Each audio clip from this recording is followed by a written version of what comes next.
আসসালামু আলাইকুম রহমতুল্লাহ। আজকের বিষয় হলো, কেউ যদি নিজের ঘরে প্রবেশের অনুমতি না দেয় এবং বলে ফিরে যাও, তাহলে ফিরে যেতে হবে।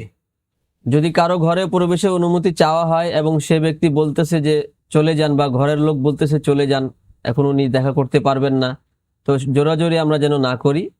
আমরা অনেক সময় মানুষ দেখা করতে না চাইলে তাও আমরা দেখা করার জন্য জোর করি। এটা আমরা না করি, এটা সুন্নতের পরিপন্থী। ইসলামিক আইনে এটা শিক্ষা দেয় না। হতে পারে ওনার কোনো সমস্যা, বা আপনার সাথে দেখা করতে চাচ্ছেন না, বা কোনো কাজে ব্যস্ত আছেন। এই সম্পর্কে দলিল হলো, মহানবী সাল্লাল্লাহু আলাইহি ওয়াসাল্লামের সাহাবী আব্দুল্লাহ ইবনে বুসর রাদিয়াল্লাহু তাআলা আনহু বলেন, কেউ প্রবেশানুমতি প্রার্থনার অভিপ্রায়ে আগমন করলে সে যেন দরজার মুখামুখি না দাঁড়ায়, বরং একটু ডানে বা বায়ে সরে দাঁড়াবে। তাকে অনুমতি দেওয়া হলে তো ভালো, অন্যথায় সে ফিরে যাবে।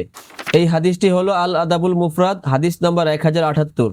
আল আদাবুল মুফরাদ আহসান পাবলিকেশন, হাদিস নাম্বার 1088। এই বিষয়ে আল্লাহ সুবহানাহু ওয়া তাআলা কুরআনেও আমাদেরকে শিক্ষা দিয়েছেন। তাহলে চলুন সেটাও আমরা দেখে নেই।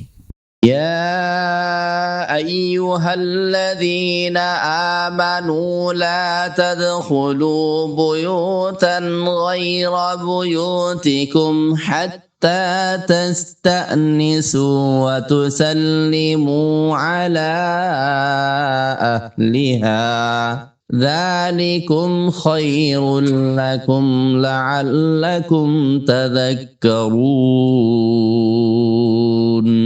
হে মুমিনগণ, নিজ গৃহ ছাড়া অন্য গৃহে প্রবেশ করো না যতক্ষণ না অনুমতি গ্রহণ করো ও তার বাসিন্দাদেরকে সালাম দাও।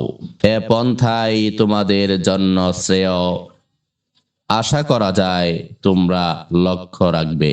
সূরা আন-নূর, সূরা নাম্বার 24, পারা নাম্বার 18, আয়াত নাম্বার 27।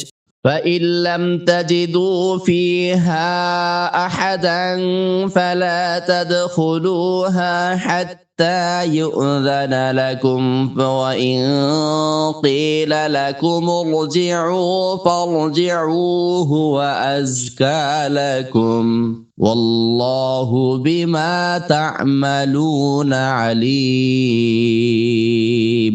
তোমরা যদি তাতে কাউকে না পাও, তবুও যতক্ষণ পর্যন্ত তোমাদেরকে অনুমতি দেওয়া না হয় তাতে প্রবেশ করো না। তোমাদেরকে যদি বলা হয় ফিরে যাও, তবে ফিরে যেও, এটাই তোমাদের পক্ষে শুদ্ধতর। তোমরা যা কিছুই করো আল্লাহ সে সম্পর্কে পরিপূর্ণ জ্ঞাত। সূরা আন-নূর, সূরা নাম্বার 24, পারা নাম্বার 18, আয়াত নাম্বার 28। ليس عليكم جناح أن تدخلوا بيوتا غير مسكونة فيها متاع لكم والله يعلم ما تبدون وما تكتمون।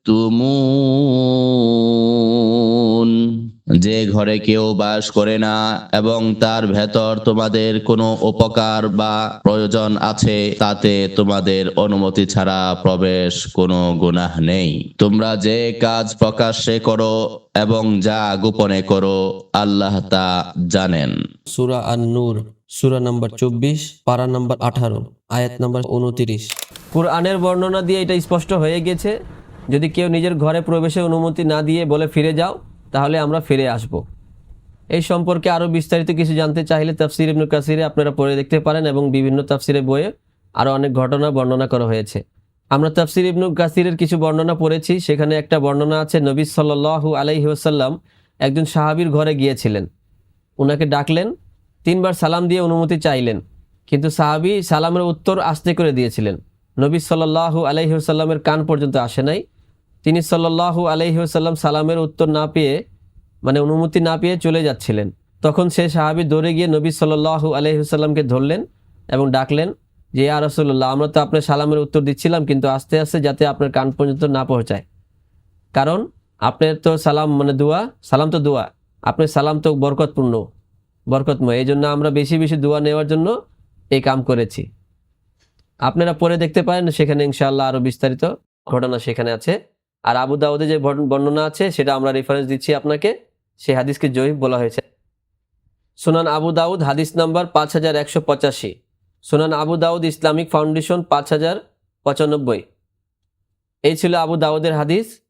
আপনারা যদি তাফসির পড়ে দেখেন তাহলে আরো অনেক কিছু জানতে পারবেন। যদি কারো ইচ্ছা থাকে তাহলে পড়ে দেখতে পারবেন। ওই সময়কার অনেক ঘটনা এখানে পাওয়া যায়। আসসালামু আলাইকুম ওয়া রাহমাতুল্লাহ।